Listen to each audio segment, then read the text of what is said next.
Okay, so let's go ahead and put me a huge disclaimer on this channel for this video specifically.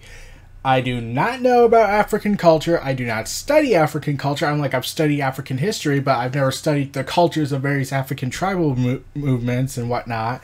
I don't know any of... I'm not an expert in that department. I've only seen what I've seen from video, from TV, and from shows, and even then that might be somewhat inaccurate, and at best somewhat inaccurate, and at worst very offensive. So, yeah, and considering all the political stuff that was going on with this movie, I was concerned about talking about this movie a little bit. Mostly because how I have talked about politics before on this channel, only when something was a unified issue, and one of them being a very divisive one. Okay, maybe two.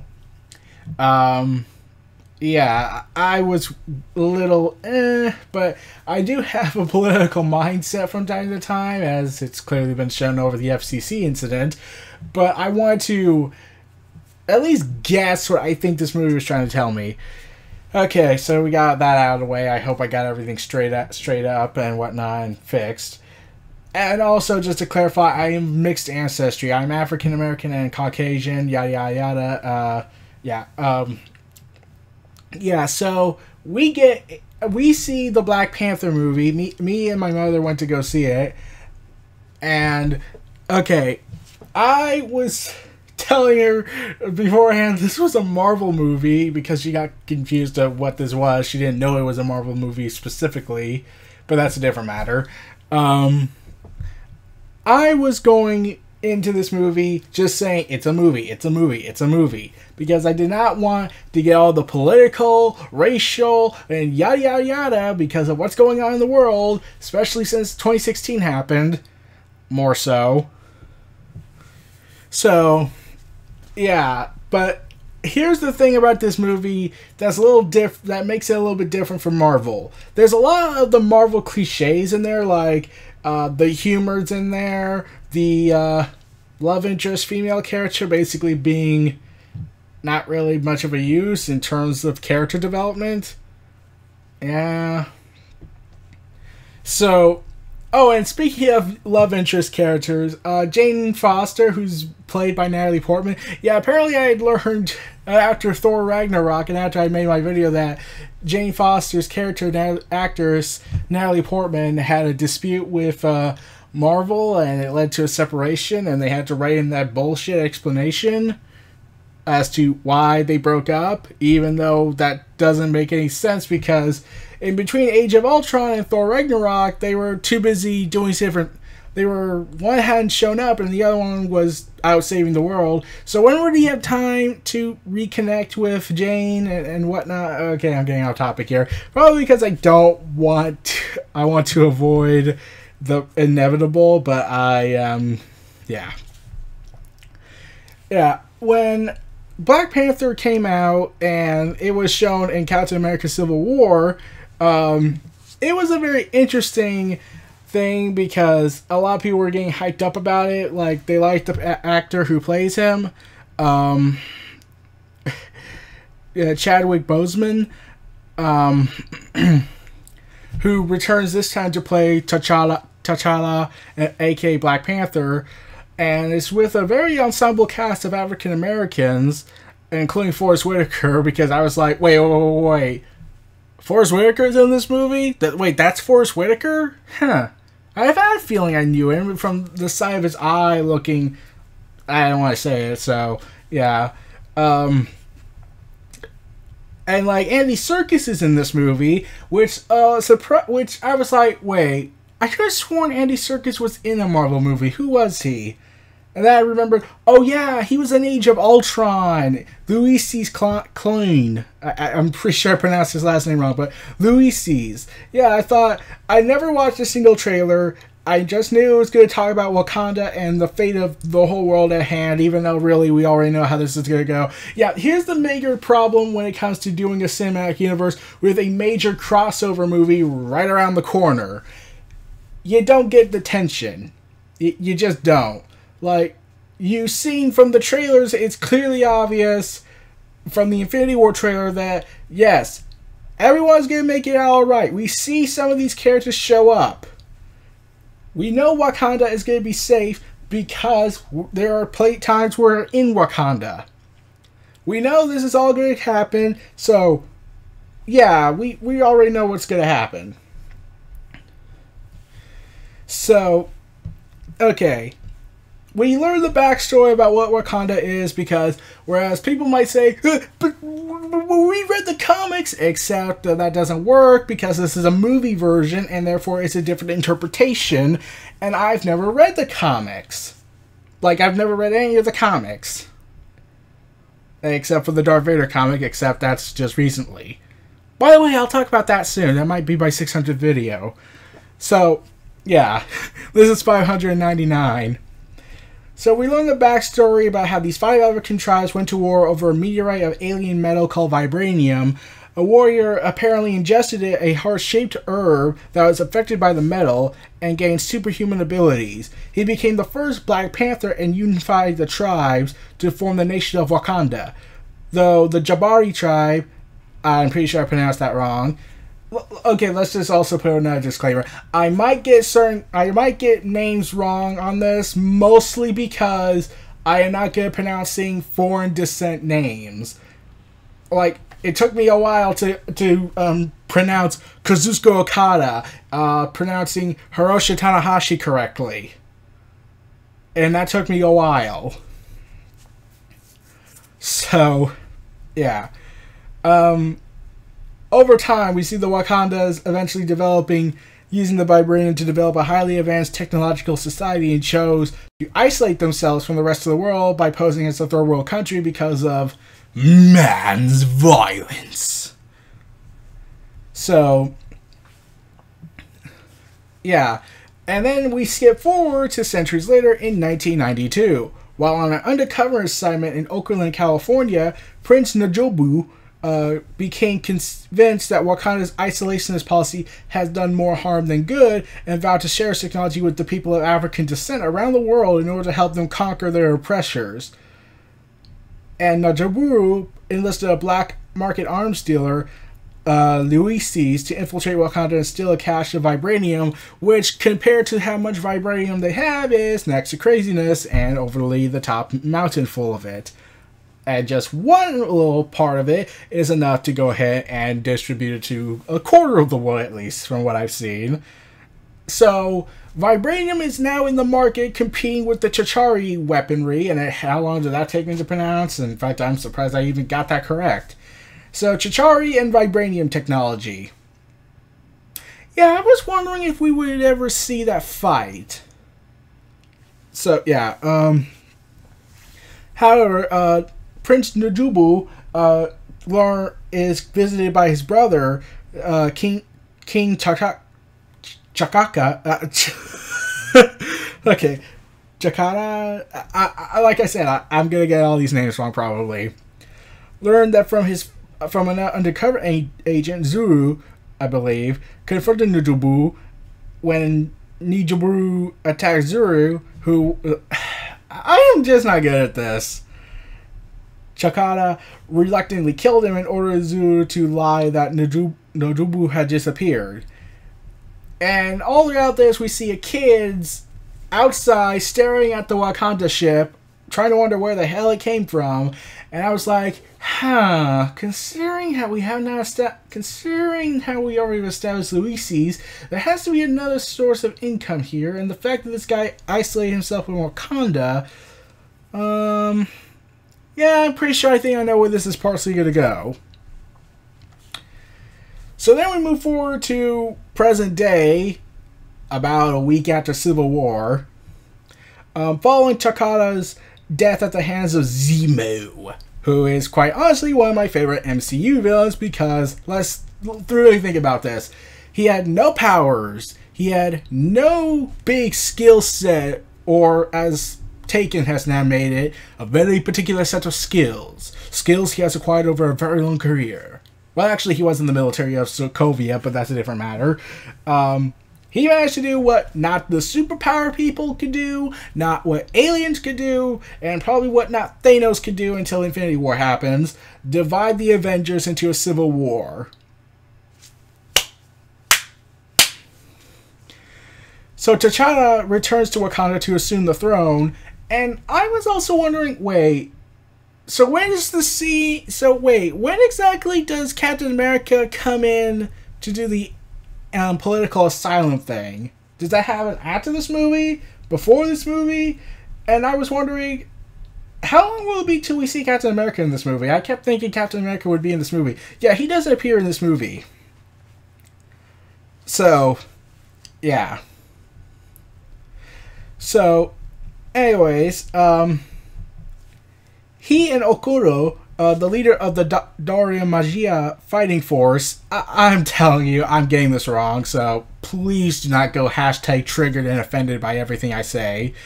Fighting or extracting his ex-lover Nakata from an undercover assignment so she can attend to his coronation ceremony, along with his mother Ramonda and his younger sister Shura.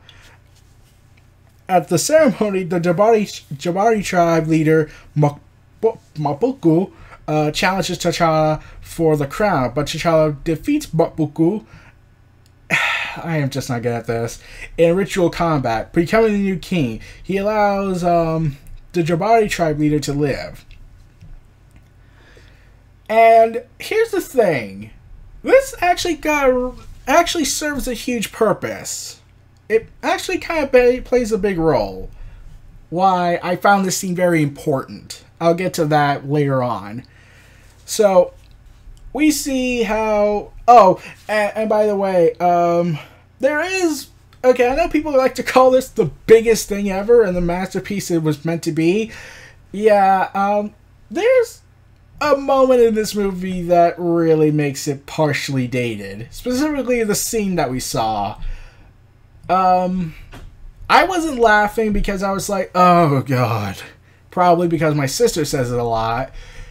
But we get a 2016 meme in this movie. Or 2017 at best. What are those? And whatnot. And all I'm thinking is, oh my god, you really did it. You did it, Marvel. You finally did it. You finally did it. You made a meme. You brought a meme from the internet and put it on there. Shouldn't the meme be dead like after 2 weeks? So really, this movie is really... And this movie's been in development for a long time now, with rewrites before the production would begin, so they would have to have known this meme, and therefore they dated themselves a year ahead of time, so congrats on that. Well, we learn all these new powerful suits for the Black Panther. Okay. So, yeah. And then we had to deal with the return of Luisis, who has now a new arm, and a character named Eric, with a K, not a C, resurfaces to steal stolen Wakanda artifacts to a buyer in South Korea. Yeah. And T'Challa's closest friend, Kabe, yeah, who lost his parents as a result of Klein's actions, urges him to bring him to justice. T'Challa, Okau, and Naka go to the underground casino where the deal is taking place to find that the buyer is a CIA agent, Everett K. Ross, who when I realized it, has been in several of the Marvel movies, and thus, yeah, here's something also hilarious. I'll get to that when you think about it. You just realize something about Lucius and Everett K. Ross in a moment if you haven't figured it out. So yeah, we also get our standardized traditional Stan Lee Watcher cameo, and all I'm saying is, why not make the Watcher character that Stan Lee plays the future threat in the Phase 4 movies or later on? Since, you know, they have to do something if they're going to do another crossover movie after Avengers 4. But they come up with a different name. So, yeah. And I'm still cringing at the one of those things. I'm like, oh god. So, yeah. So, afterwards, after a huge shootout happens and people are probably dead, Everett K. Ross of the CIA takes whatever into custody against T'Challa's will. Which we get a scene with Bilbo Baggins interrogating Gollum. Why did I call them that? Well, for one particular reason. Everett K. Ross is played by Martin Freeman. Ulysses is played by Andy Serkis. And I must stress that they respectively played Bilbo Baggins from The Hobbit and Gollum from Lord of the Rings and The Hobbit. And I'm going to be really honest, they still have chemistry. Yeah, I haven't talked about the Hobbit movies, probably because I want to finish up the Lord of the Rings trilogy, but I keep procrastinating on that. I finally found the Blu-ray 2 years ago, and I only finished the first movie, and now I need to rewatch the second movie since I only watched half of it. And these were the extended editions, so yes, I'm a masochist. But yeah, I just found this scene a little hilarious when you think about it. Like, Bilbo Baggins is interrogating Gollum, and they still have chemistry after all these years. So, yeah, so Gollum finally got out of his horrible, disfigured, misshapen size and grew into a crazed lunatic. Meanwhile, Bilbo Baggins has apparently been reincarnated into Everett K. Ross of the CIA and at once upon a time a member of S.H.I.E.L.D. That's something.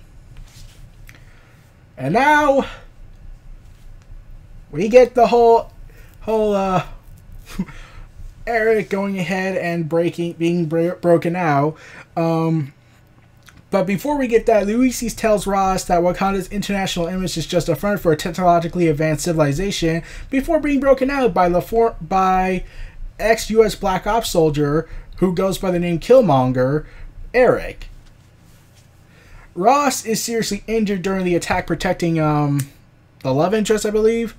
And T'Challa decides to bring him to Wakanda where their technology can save him rather than pursue Clyde, much to his closest friend's frustration and anger. And also, yeah, we learned some things regarding Eric. Apparently, he has a Wakanda ring that was, oh boy, we get the twist. While Shuri heals Ross with vibranium, T'Challa confronts Zuru about N'Jobu. Yeah. We learned that when T'Challa reluctantly killed his brother, he left behind his American-based son, Eric, in order to maintain the lie about Wakanda's isolationism. Yeah. And speaking of Eric, just because my name is Eric and his name is Eric does not mean I think that this guy was the best thing in the movie. But I will say he was the best goddamn thing in the movie. Michael B. Jordan literally killed it in this movie. He was the best actor in the movie. He was honestly... Here's the best way to describe it. I wrote this on Twitter. A lot of people are liking it. It's getting really high traction. Not as much as my wrestling tweets I've made on NoDQ.com's Twitter page when I've responded to them. Oh boy. I have gotten to say that I am safely going to say this. Killmonger is possibly one of the best Marvel Cinematic Universe antagonists, at least in the movie side of things, with Loki, Zemo, and Falcon. And if you were to add the bigger Marvel universe with with Shield and whatnot, you also got Kilgrave. So yeah, they're the top 5 for me. I need to watch more of the Marvel Cinematic Universe, and if you go on my Twitter account, I made a post saying I plan to make that vow before Avengers 4 comes out. So I'm still watching Marvel Runaways. Yeah. So we learned this horrifying truth that Killmonger is the son of T'Challa's brother. Yeah, I knew that was going to come back and bite them. Yeah, have you noticed something about a lot of these Marvel movies for the last several films? They always do a prologue at the beginning of the movie that takes place decades before it happened, before the movie would actually start. And I was like, oh, I wonder what that's going to lead to. Oh, I wonder who Bucky Barnes most likely killed, even though I'm not supposed to know it's Bucky Barnes, even though it's clearly showing it. Yeah,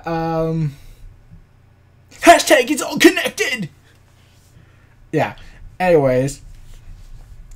So, after, T'Challa's belief has been now shaken to its very core, officially, we also go back to the now revealed Killmonger, aka Eric Stevens. I'm like, I could probably try and pronounce his Wakanda name he gives himself, but I can't, so I'm not gonna try pronouncing it. So, yeah. Also, Killmonger kills virtually everybody who was involved with Luisi's faction, along with Luisi's himself. And he dies laughing. He takes his body back to Wakanda as a token, revealing his identity to the tribal elders, and challenging T'Challa for the throne. During this actually pretty awesome fight scene, Killmonger kills Zuru and then triumphs in ritual combat, and he hurls the defeated T'Challa over a waterfall. Yeah, you want to know why I said the first ritual fight was actually connected to this one? Really think about what this is my thought of my interpretation. This is where I'm going to go a little political, I think. What was the message, basically, what they're hinting at in this? When they're both, I'm like, even though the Jabari tribe is not part of the Wakanda nation, they are of Wakanda, are basically part of Wakanda unofficially, so to speak.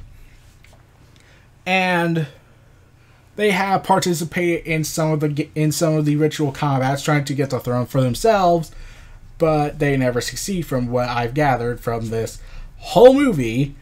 Remember how T'Challa beat Mapoku in ritual combat? Well, here's the thing why I say that comes back into play. Okay, Eric Stevens, Killmonger, is also of Wakanda descent, except he is not native to Wakanda. He's from America, and he's been all over the world, adapting to various ideas and concepts. And then when I was thinking about it, I thought, is this about diversity? About coming up with, like, a culture needs to adapt, it needs to learn from other cultures to understand and change with the times. Is that the message they're trying to say? That's the vibe I kept getting. And the fact that Eric does defeat T'Challa, that indicates that, yeah, if he was just straight up a Wakanda person, he would have probably lost that fight. So the fact that they decided to change his character and make him an outsider who has seen the world and whatnot, learns about Wakanda, learns about his descent, heads there to basically fulfill his father's wishes, or at least the dream his father believed in. And yeah, I think I'm starting to get this, but like I was thinking, like, isn't this the same? Wait a second, there's something very familiar about this. I was like that, and thinking, oh, that's why. This is clearly the Prometheans. from Mass Effect. Yeah. Yeah, remember how they mentioned how their culture and their way of life was so not diverse, and they couldn't, and therefore they were stuck in this one stagnated part and homogenized, and that was one of their key reasons why they fell to the Reapers. Like, if the Reapers just got one body sample and used it, they basically won the war entirely. They're just playing it all out. So, yeah, Mass Effect did this. I think Ben 10 Alien Force tried to do this as well, with the whole concept of alien technology being shared for the third world undeveloped nations, and Ben making the argument why it'd be a dangerous idea, while Julie, his girlfriend, tries to say it can help people, except she's part of a crazed religious group that worships a ginormous alien that bent on destroying all life. And even after all this, she still believes that the alien technology could help society instead of being given to the more powerful nations that already have the power to basically conquer the world, if they wanted to. So, yeah. So after this whole ritualistic thing they have to go through in order to become the king, we get that twice. Eric's actually was the one I loved best, even though T'Challa got to finally say goodbye to his dad, unofficially. We see him again. I did love how we actually got, like, instead of showing this African wildlife area, instead goes back to the apartment where his father was killed. And he actually interacts with his father one last time, which was honestly a pretty awesome scene, in my opinion. And after he consumes becomes the powers of the Black Panther, he orders the destruction of the garden.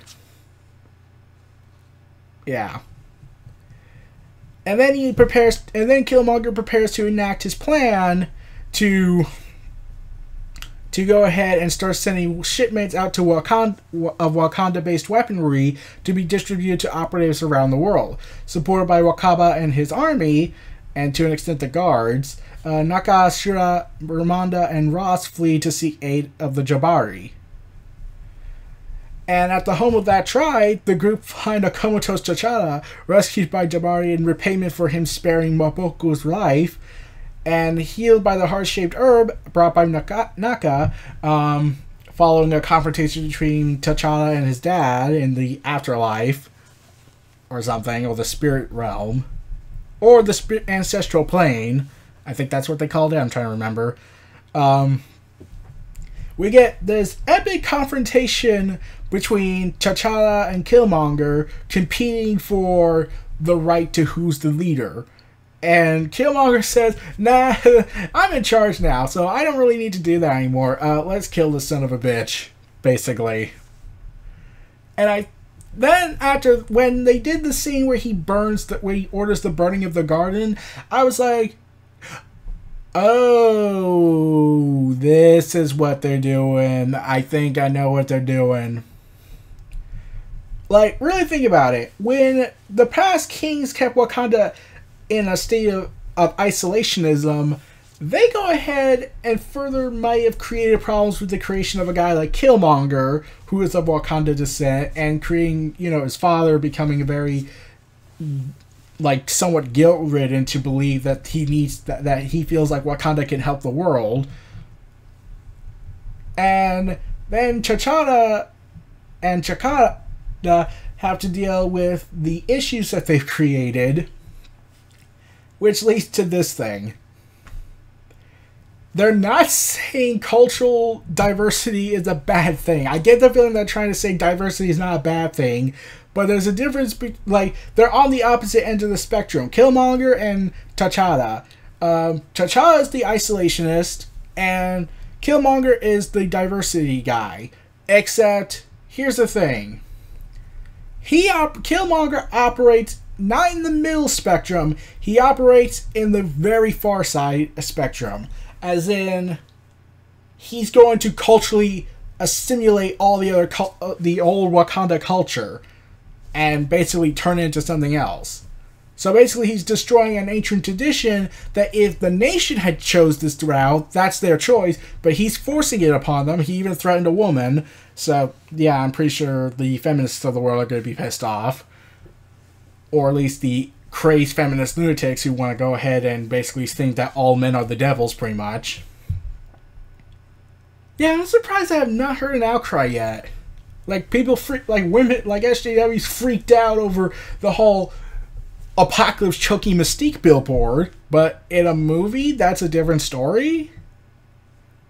Okay. So, we get this epic confrontation between T'Challa and Killmonger, now both wearing the Black Panther armor. And Shuri, Naka, and Okori joined the Dori, Maji, and Jabari in battling Wakaba and his army, while Ross pilots a jet to shoot down the Palians carrying the weapons before they can leave the country. Here's the thing. I was thinking Everett K. Ross was going to die. I honestly thought he was going to get killed off. Like, yeah, everything was saying he's going to die. They don't do it. You copped out. You didn't let the guy die. Like, I know in the comics he's much more comedic. He's a comic relief based guy, but based on the one image I saw of him, he looks like a comic relief character. But I was like thinking, like, he's gonna die, isn't he? You're gonna kill him off. Wow, we get a guy who's appeared in all the Marvel movies who isn't a villain is gonna get killed off in a lot of the Marvel movies, and he's gonna get killed off in this one? Right before Infinity War drops? Okay, that's pretty ballsy. No, they don't do it. That he somehow survives. Yeah. So while he's doing that, we get this epic clash of Wakanda Civil War style battle going on, while Black Panther is fighting Black Panther. So that was an awesome fight. It wasn't the whole battle sequence. It wasn't overblown like, say, Lord of the Rings style like clash. It was this more compacted version, or like the plane airport battle, which was still awesome. Yeah, this action scene one-on-one, I think it was trying to replicate the success of what made the final battle between Bucky Barnes, Captain America versus Iron Man was. I think that's what they were trying to do, and they did for a good part of it. But we get a plot return point where, within the Vibranium mine for Wakanda, T'Challa uses the sonic mining technology to disrupt Killmonger's suit and fatally stabs him, which was addressed beforehand in this movie when Ross was learning things about Wakanda, since we, as the audience, do not know. So, Killmonger is given this offer to live. He gives this offer to be healed, but he knows if he gets healed, he's going to be imprisoned. So he decides to tell T'Challa, "No, I do not wish. I wish to die, and I want you to bury me in the sea where my brothers and sisters have fallen." And removes the knife, which ultimately kills him, since I think that was the only thing keeping him in place. And I was like, huh. So he kind of had some respect. So, following this, T'Challa, from learning from what happened with Zemo, what his father had done, what the past has done, what Killmonger had become from all of it, he decides to establish an outreach program in Oakland to be run by Naka and Shura, which is based in the place where all this started. The big apartment complex. And then we get a mid-credits scene where T'Challa appears before the United Nations, and not in New York, to reveal Wakanda's true nature to the world, about how he intends to believe that we need to share, we need to come together as one tribe. And in another scene, Shuru continues to help a newly revived from his suspended animation, Bucky Barnes. Except I was wondering how long he's been out. Yeah, they mentioned him indirectly, how they say another person to help. Like, I was like, wait, but when did he get out? And why is he just in the upper village that was used as a disguise? I was like thinking, like, was he gonna show up in the lab? Like, I was wondering, since I had a feeling they might do Bucky Barnes' return either in Black Panther or in Infinity War. I was honestly hoping for Infinity War, mostly from this idea. Imagine when the big battle at Wakanda happens, because the movie's hinting that's going to be the climactic battle, where I know Thanos is going to win because they're still in Avengers 4. I was thinking, maybe they should do a very tense scene of Captain America wanting to bring back Bucky Barnes from his suspended animation, but there's a huge dispute regarding it. Like, some people are concerned about his brainwash status. Like, is he like still hostile? Could he become hostile if people know the word? And what's stopping Tony Stark from trying to skin him alive, basically? Since, you know, I'm pretty sure Tony's still pissed off following what happened to his parents. So, yeah, it was nice to see Bucky Barnes alive and alright, but I was like, yeah, how long has he been out? Because from the way he was dressed, he looks like he's been out for a while. And never showed up. It would have been interesting if he was in the movie.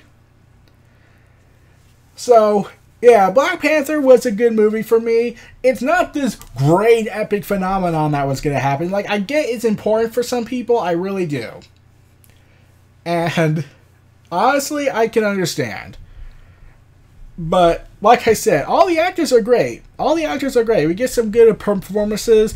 And the reason why I didn't mention, you know, T'Challa's love interest, yeah, she doesn't really do much for me. Like, there's not, like, that is the one cliche. The love interest basically is interchangeable. With Pepper Potts, we still got her coming back. That's it. At least Spider-Man Homecoming ended with Peter Parker not getting the girl. Probably because they're waiting for Mary Jane.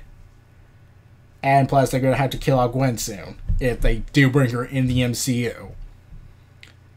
Yeah, but, yeah, every time when I was watching this movie, I was like, this is about diversity and not destroying a culture. You have to adapt with it. It's changing with the times and whatnot, and coming together thing. I think that's what he was trying to say to me.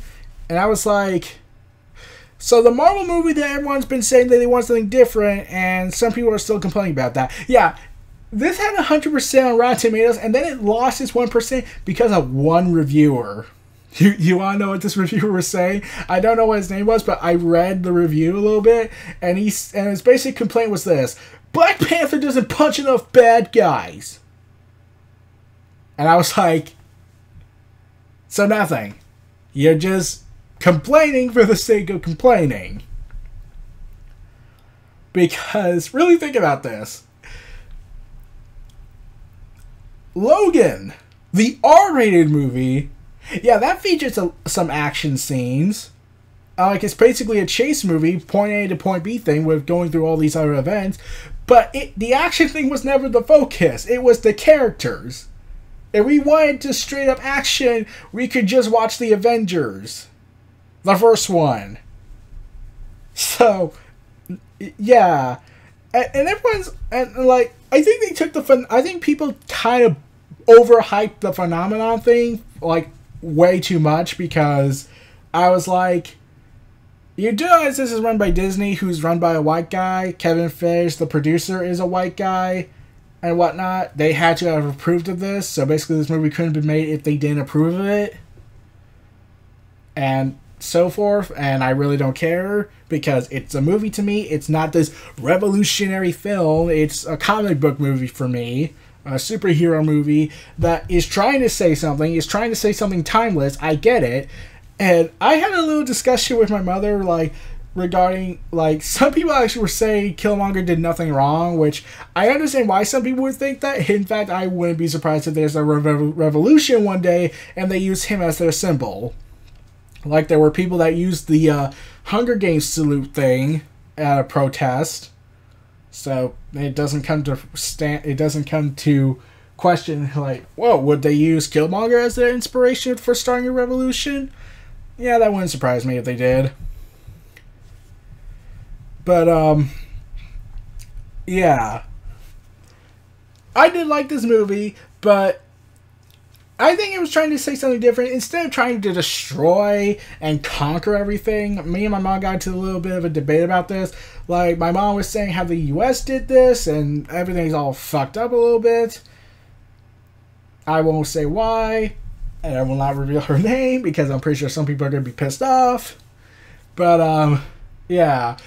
I was like, some people might call what we do policing than actually sharing. I think that's what it's called to some people. In fact, to a lot of people, that the U.S. is more like policing than it is sharing. Like, it's not like... It's like, okay, all throughout this movie, I was like, is this somewhat also an allegory to the Truman Doctrine? You know, Wakanda's giving out all these weapons and information and advisors practically to outsiders to overthrow oppressors, like how the Truman Doctrine did that to overthrow communist uprisings and stop communist nations from being formed. Like, that's the vibe I kept getting from that.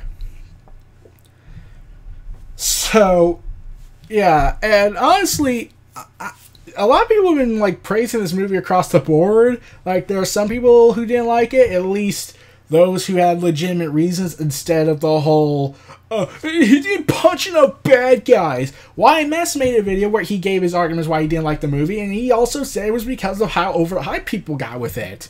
Because it's this predominantly black cast, and he understood why it was important for some people as far as when I watched the video, I believe. But yeah, it wasn't this great phenomenon. So, yeah. And I believe John Boyega was supposed to be in this movie once upon a time. They were considering him adding him to the movie, but it didn't happen. It would have been kind of fun if he was. So, yeah.